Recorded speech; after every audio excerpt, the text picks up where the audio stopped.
now next topic that we are going to study is something that explain these complexes in a much easier way.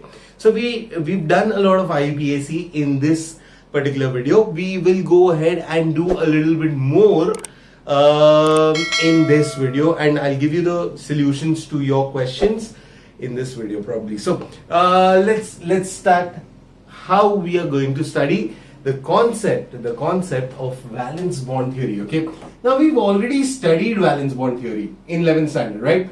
VBT, you remember, right? Now valence bond theory explained a lot of things in 11th standard, and it did with the perspective of simple compounds, right? But we are not talking about simple compounds, we're talking about complexes and how it explained complexes का stability. Because back then सबको समझ में ही नहीं आ रहा था यार ये complex stable कैसे हो रहा है और क्या, what is leading to the basic aspect of every complex being stable. So let's try and understand, let's get dig deep a little bit. Let's understand two complexes. Okay, let's say CONH3 6. The charge of this complex cation is 3 plus. At the same time, let's assume COF6. The charge of this complex anion is 3 minus. Okay. Now what happens to cobalt? How does cobalt become stable? Because बाकी सबका तो लेना देना है नहीं. Fluorine के पास 8 electron है, 2,8 stable. NH3 भी काफी हद तक स्टेबल हो जाता है. प्रॉब्लम कोबाल्ट का था. Okay, so let's concentrate on cobalt. Now what do we know about cobalt? Cobalt is the 27th element. Iron, cobalt, nickel. So 27th element की अगर मैं बात करूं तो it will have K में S में 2, L के S में 2, P में 6 और M के S में 2. I know you know the above principle, right? P के S में 6, S में 2, right? और फिर D में जो बचा है वो 7 रहेगा. So I can say ये जो है ना, ये जो पार्ट है, this part corresponds to argon. So I'll say cobalt का जो इलेक्ट्रॉनिक कॉन्फ़िगरेशन है 27 का, it is nothing but argon 3d7 4s2, right. At the same time यहां पे भी हम लोग कोबाल्ट के बारे में लिखेंगे. कोबाल्ट का क्या रहेगा? आर्गन रहेगा, 3d7 रहेगा, 4s2 रहेगा. नाउ लेट्स अंडरस्टैंड सबसे पहला स्टेप क्या होता है. सबसे पहले क्या होता है? Primary valency. क्योंकि किसने बोला था? वर्नर ने बोला था. वर्नर बोला कि सबसे पहले मेटल अपने प्राइमरी वैलेंसी को सेटिस्फाई करेगा. सो d7 4s2 में से क्या होने वाला है? d7 और 4s2 कैसे दिखता है? d7 ऐसा दिखेगा. D7 में क्या होने वाला है? इलेक्ट्रॉन्स ऐसे रहेंगे, 1 2 3 4 5 6 7. और S2 कैसा रहेगा? ऐसा रहेगा, राइट. अब जब 3 इलेक्ट्रॉन जाएगा प्राइमरी वैलेंसी के बाद क्या हो रहा है? Cobalt is becoming 3 plus. तो 3 प्लस जब होगा तो 2 इलेक्ट्रॉन तो डेफिनेटली S2 से जाएगा और इसमें से क्या बचेगा? 3d6 बचेगा. That means 3d6 is something like this. Let's see whether the same thing is happening here. Cobalt again, this is nothing but plus 3. Yes or no? So if cobalt is plus 3, what will happen after the primary valency? It will be again argon 3d6. And this 3d6 will again look like 1 2 3 4 5 6. Now the thing that happens here is, you won't believe what they were finding was, they were finding that this compound is actually diamagnetic.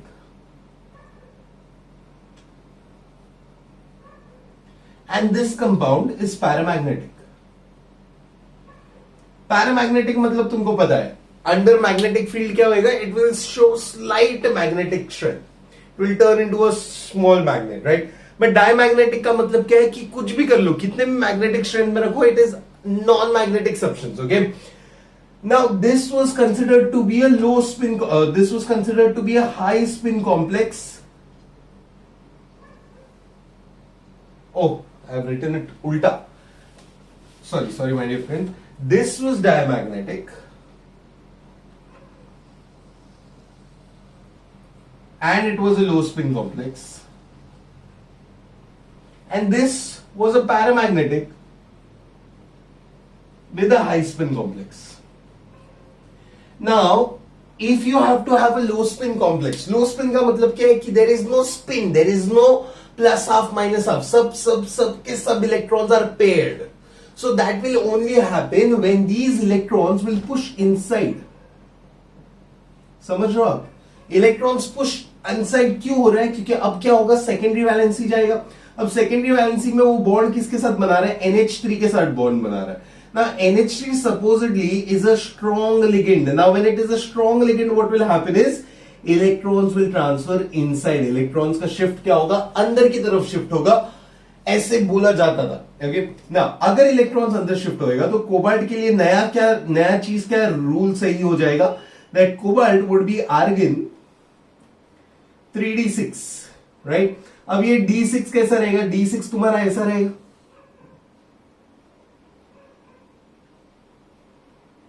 बताओ मैंने अंदर क्यों लिया? क्योंकि strong ligand है. Strong ligand क्या करेगा? Electrons को अंदर लेगा. अच्छा, इसके बाद आएंगे NH3 के इलेक्ट्रॉन्स. अब NH3 के कितने आएंगे? एक NH3 आया, 2 आया. इससे ज्यादा जगह है क्या? नहीं. डी में 5 ही होते हैं. फिर जो आएगा वो किस में आएगा? एस में आएगा.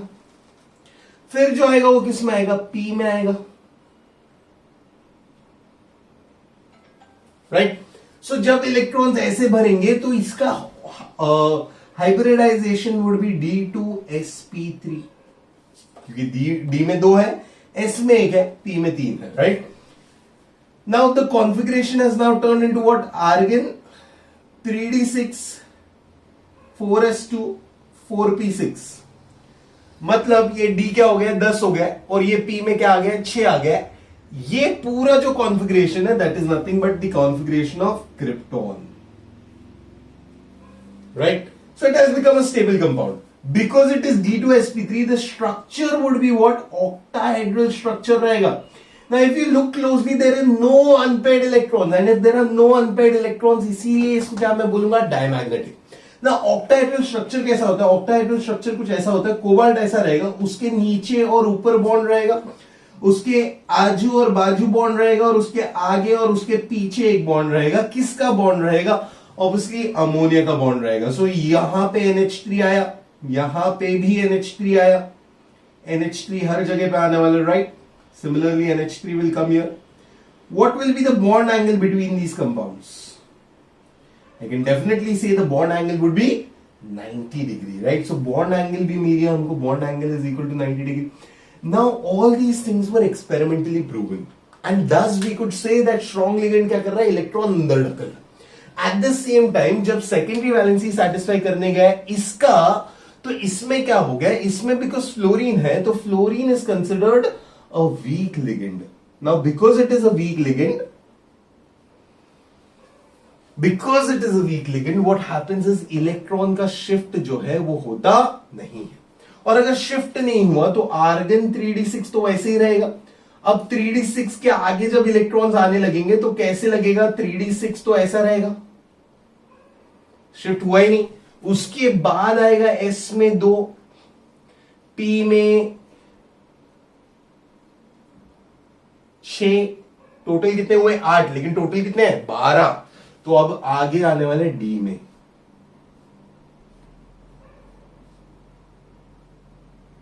इसमें हाइब्रिडाइजेशन क्या है? The hybridisation is sp3d2. Again sp3d2 octahedral structure दिखाएगा. बॉन्ड एंगल भी इसका 90 होगा.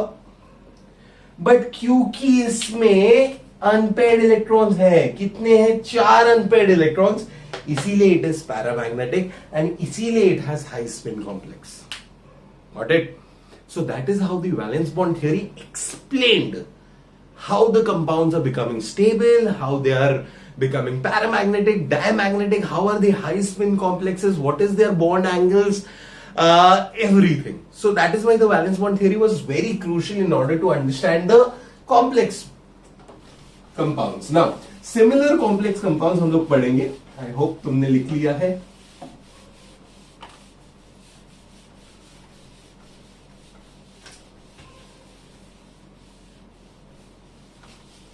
Now we'll take a few more examples. The examples are as follows. पहला हम लोग लेंगे NiCl4,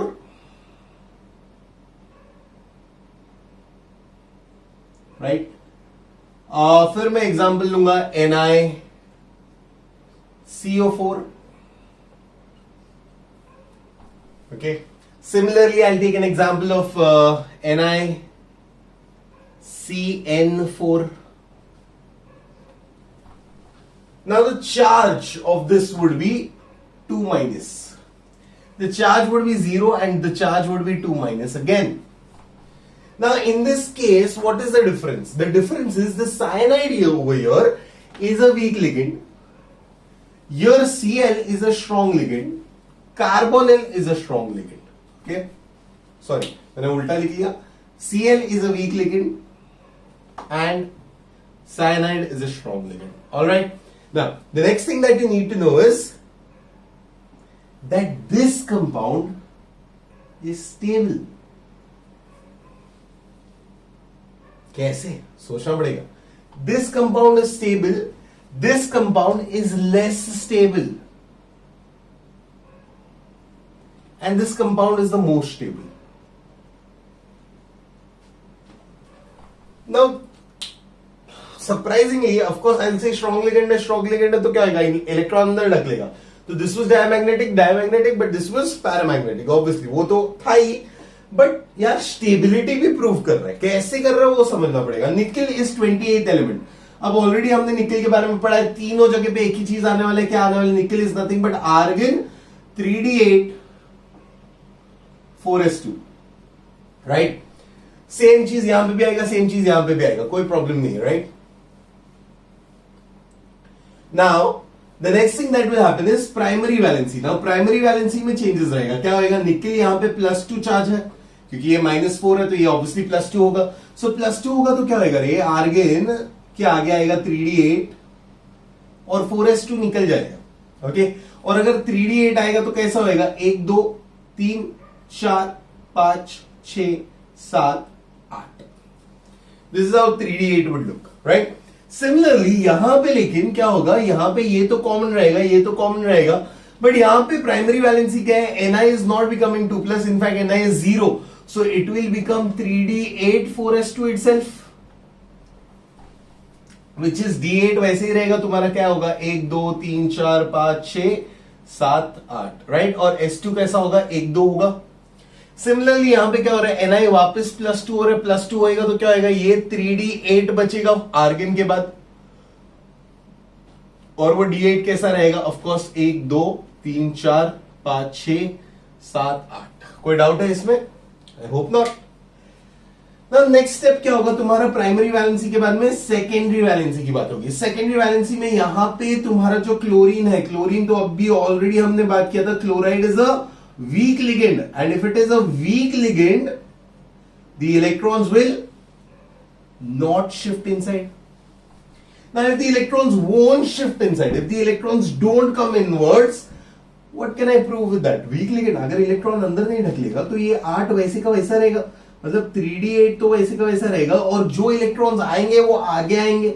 मतलब 3d8 वैसे ही रहेगा जैसे पहले था और जो इलेक्ट्रॉन्स आएंगे वो पहले s में जाएंगे. और टोटल कितने आएंगे? 8 आएंगे क्योंकि 4 लिगेंड्स हैं. तो can I say the hybridisation is sp3. I can also say 3d8 4s2 4p6. Guys, how is it stable? It is stable. 4s2 4p6. समझ रहे तुम लोग को?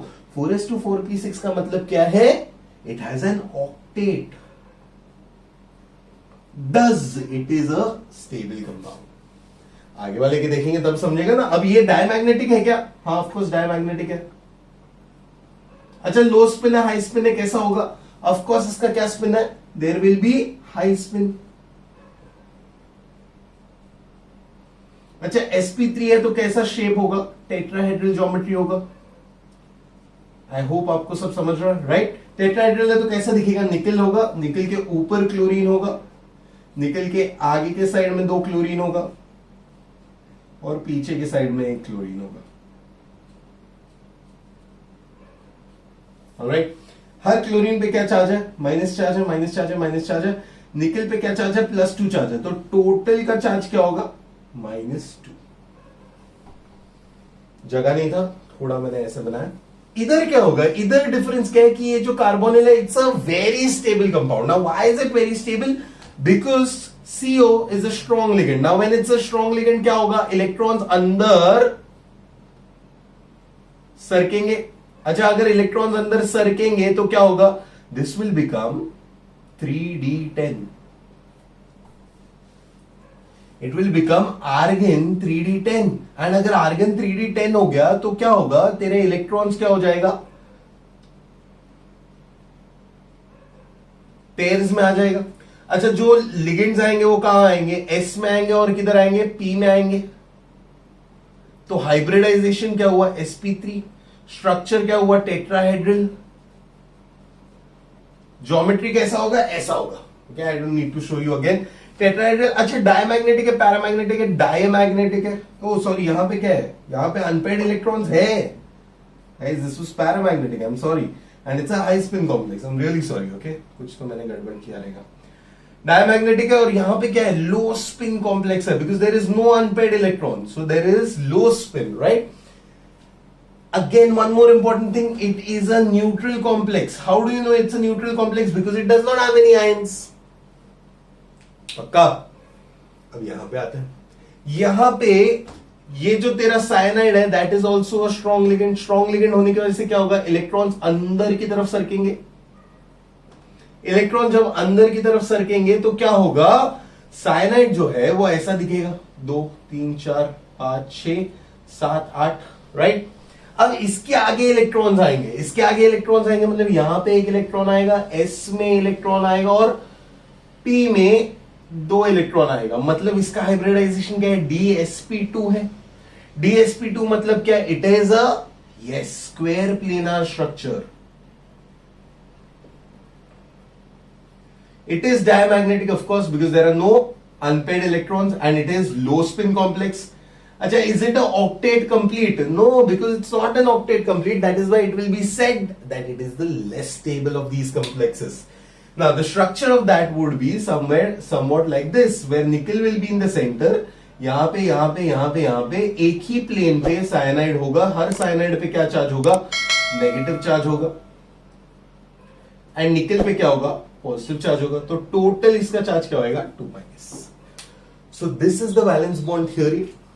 I'll ask a few questions, of course, but I hope you've understood everything. I'll catch you in the next video.